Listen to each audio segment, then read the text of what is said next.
And we are joined now by Tanner Byrne, who is set to become the first man to both ride in the PBR Canada Finals and also bullfight. Tanner, thanks for coming on here today. Yeah, thanks for having me. So first off, maybe for those people who don't know, can you just explain a little bit about what your job is as a bullfighter? Yeah, so as a bullfighter, my job is strictly cowboy protection. So when the bull riders either have a successful ride and it's their turn to get off the bull, or if they get bucked off before the 8 seconds, it's my job and the fellow two guys that I'll be with this weekend to make sure that they get away safely. So that means if it comes down to it and the bull rider needs to take a shot or the bullfighter needs to take a shot, it's the bullfighter going to take that shot every time. So anything that I can do to make sure that these guys are safe and can ride another day. And now, is that something you always kind of planned on going into after your bull riding career was becoming a bullfighter? Yeah, it really runs in my family for a few generations. My dad was the first bullfighter to ever go to the National Finals Rodeo in Las Vegas. My brother Jesse was the first bullfighter to ever go to the World Finals in Las Vegas. So kind of grew up in it. I was kind of the oddball as a bull rider. And then once I decided to do this full time, this is what I've been rolling with. And now, talk about a little bit about that transition. What did you kind of have to do? Was there any training involved to become a bullfighter, or was it basically kind of learn as you go? It's kind of just like any other athletic sport, just be in top physical shape. In my bull riding career, I always tried to work out harder than everybody else and do what it took to make sure that I was in the best physical and mental shape to do what I could to win. So it's kind of the same lines for a bullfighter. More endurance, more cardio, obviously holding on to your breath and being able to breathe through everything. But yeah, it's just kind of like any other sport, just be in top physical shape and be willing to do what it takes. And now, do you ever actually miss bull riding, or is it basically kind of the same thing? You're still with the sport with the guys, and it's just kind of a different avenue to take it?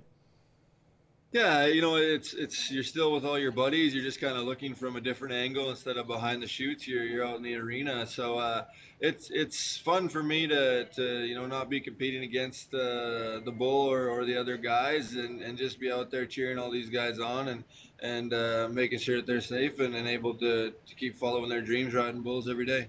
And now, obviously, you've climbed the ranks pretty quickly. Your first season actually bullfighting, and you're already in the PBR Canada Finals. So I guess, what kind of contributed to that rise so quickly up the rankings? Was it kind of the help of your family, or just, again, all that hard work you put in?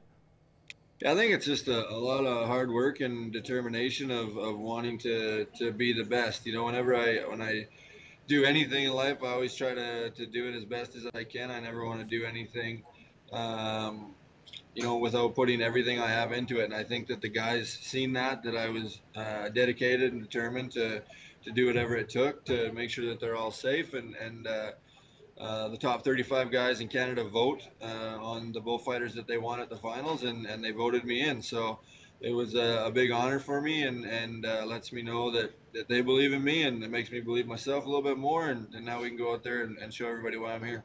And now, obviously, you are a pretty good bull rider yourself, one of the best Canadians ever on the Unleash the Beast tour. So do you think that experience there, bull riding as well, kind of helps you when you are trying to protect these bullfighters, kind of having that experience with the bulls and seeing other bullfighters in action over the years?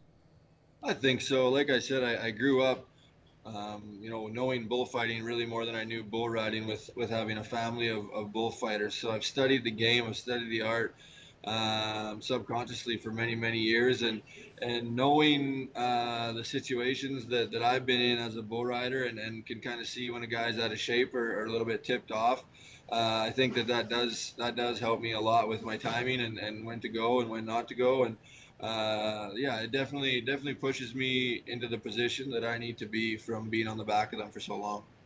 And now, obviously, a big event coming up this weekend and a great first season for you. But is there anything in particular maybe you're looking forward to in the future, whether that be more work in the States, or are you still looking to continue here with PBR Canada?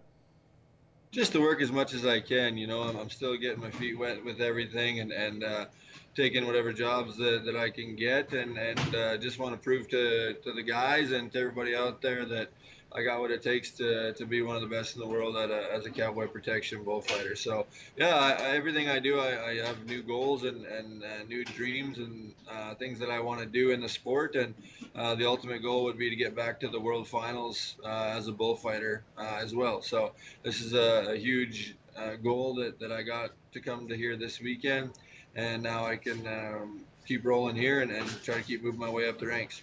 And now, just really quick before we do wrap up, what is harder, staying on a bull for 8 seconds or dancing around one? I don't know. They both have their difficulties, and they both have a lot of fun attributes to them as well. So I don't know which one's harder yet. There's a lot more thinking and timing that goes into fighting bulls.